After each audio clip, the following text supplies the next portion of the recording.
Hello everyone, I'm Lazy Ant. In the last video, we discussed how the Xia dynasty once lost its power and then regained its authority through the efforts of Xiaokong, a story later known as the revival of Xiaokong. This time, we are going to talk about the last emperor of the Xia dynasty before its downfall, Jie.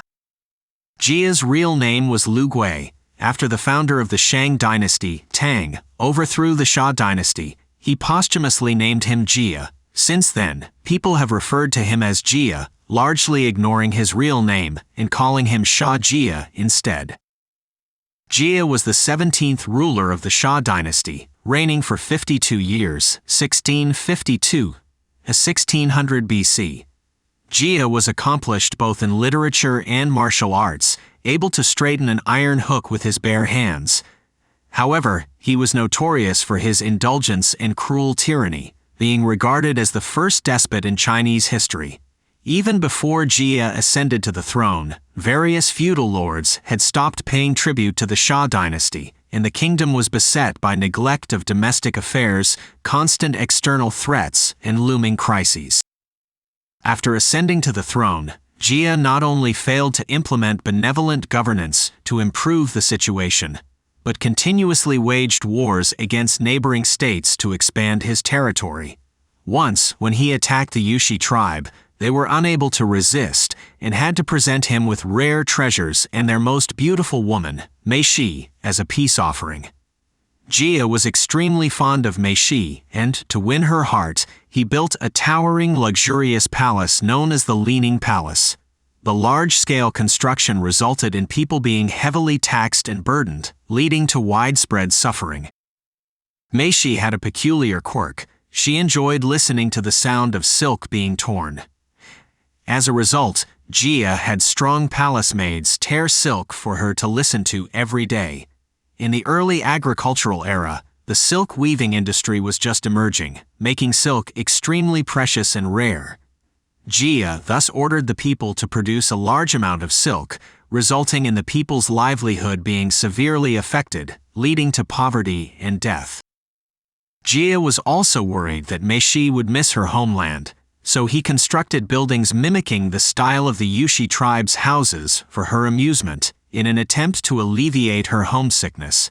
Additionally, per 009.Meixi's request, he sent people to select 3,000 beautiful women from every household to perform song and dance at the Leaning Palace. He also assigned people to supervise the production of 3,000 embroidered dance costumes. Those who failed to produce the costumes were severely punished. This led to an outcry among the people, with complaints echoing everywhere. Jie and 009.Chinese sat on the top of the Leaning Palace, watching 3,000 dancers move to the music. At the end of the dance, Jie rewarded each dancer with a cup of fine wine. However, because there were 3,000 dancers, 009.Chinese became impatient and complained, "There are 3,000 dancers, and to reward each with wine and food one by one, I'm afraid it won't be finished even when it gets dark. Why not dig a pool of wine, surround it with piles of meat forming a mock mountain, and hang slices of meat to form a forest, so that the dancers can enjoy themselves?" Jie highly praised this idea.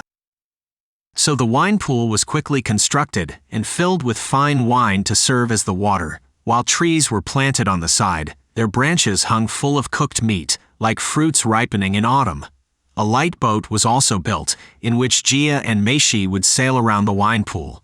The 3,000 dancers surrounded the pool, singing and dancing endlessly. When they were tired, they were allowed to lay next to the wine pool, drinking from it like cattle drinking water, and when they were hungry, they would go to the nearby meat forest to pick and eat meat. From time to time, some of the dancers would drunkenly fall into the wine pool and drown, but 009.Chinese found amusement in this. There's a Chinese idiom, wine pool and meat forest, which refers to an extremely indulgent and extravagant lifestyle, squandering wealth and resources. The origin of this phrase is from this story. In modern usage, wine pool and meat forest doesn't only refer to consuming cooked meat, but also implies scenes of many men and women reveling and entwining bodies. Moreover, Jie preferred to surround himself with flatterers while ostracizing the virtuous and loyal. He favored a villain named Zhao Liang, who catered to his preferences, taught him how to indulge in pleasure and harm the people, such as releasing hungry tigers into bustling markets to derive entertainment from watching the panicked citizens flee. In the 37th year of Jie's reign, someone introduced Yi to him. Yi advised Jie with the benevolent governance of Emperor Yao and Emperor Shun, hoping that Jie would empathize with the suffering of the people and sincerely govern the kingdom. However, Jie did not heed his advice, leaving Yi with no choice but to leave and seek refuge with Tang. A minister named Zhang Gu, witnessing Jie's debauchery and extravagance, went into the palace to remonstrate with Jie, saying, "Since ancient times, emperors have been diligent and loved their people to win the affection of the people. Such wasteful extravagance will only lead to the downfall of the kingdom." Jie, impatient, reprimanded Zhang Gu for meddling in affairs that were none of his business. Zhang Gu, realizing that Jie was beyond redemption and that the downfall of Sha was inevitable, also left to join Tang. Another minister, Guan Longpang, brought the imperial map to see Jie. This map was a depiction of the achievements of the ancestral emperors of the ancient dynasty. It was meant for the future emperors to emulate the way their ancestors governed the nation.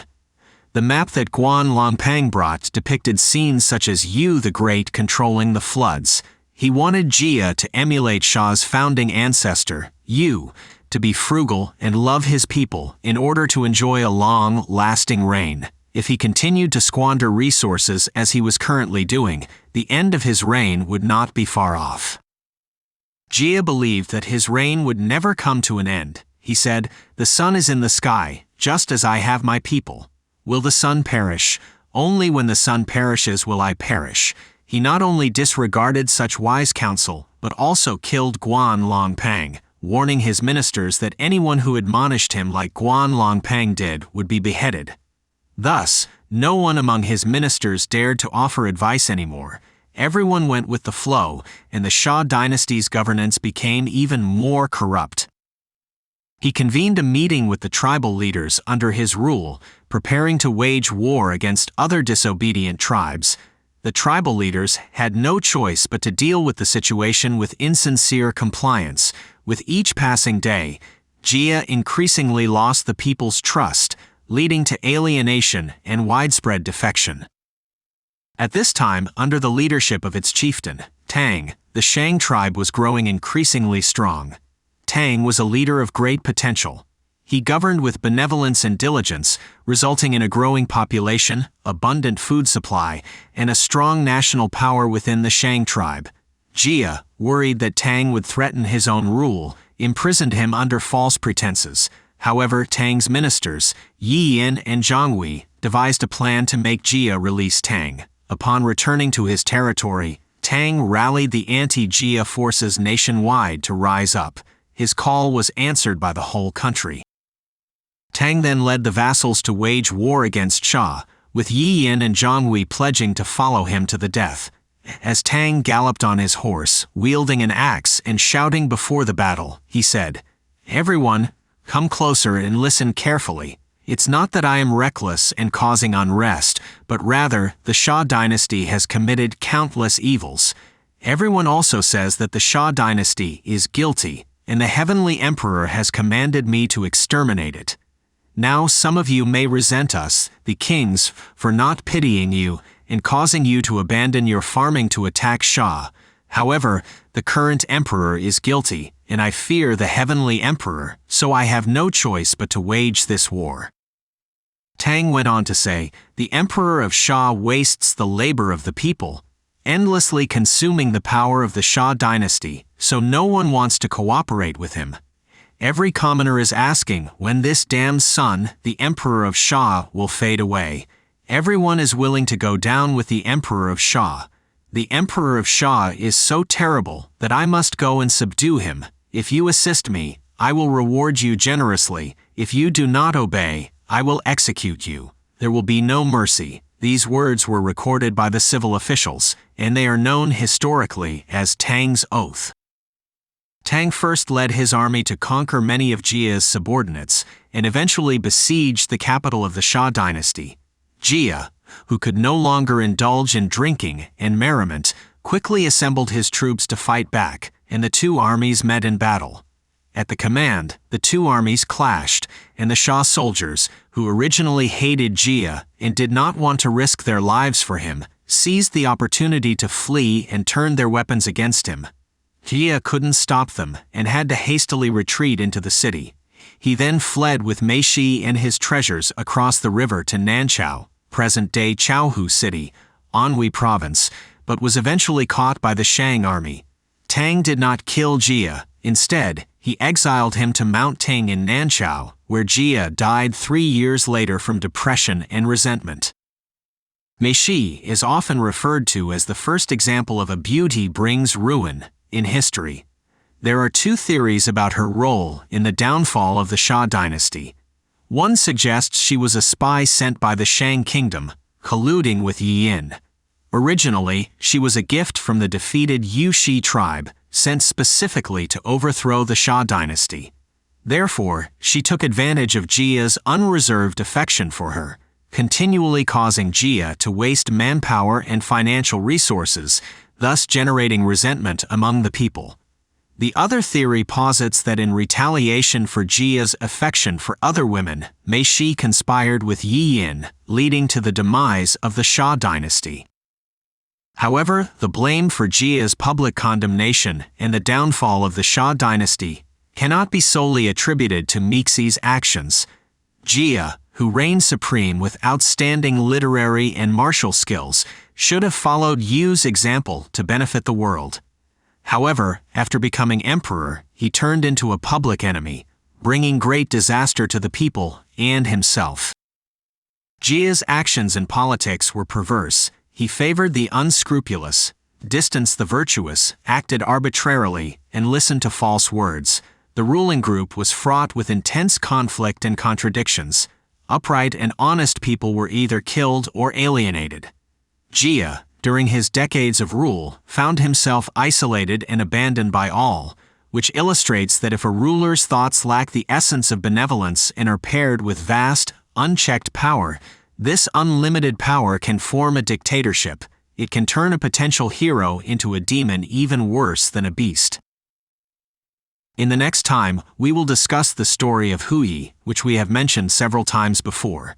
The tale of him and Chang'e is still widely talked about even today.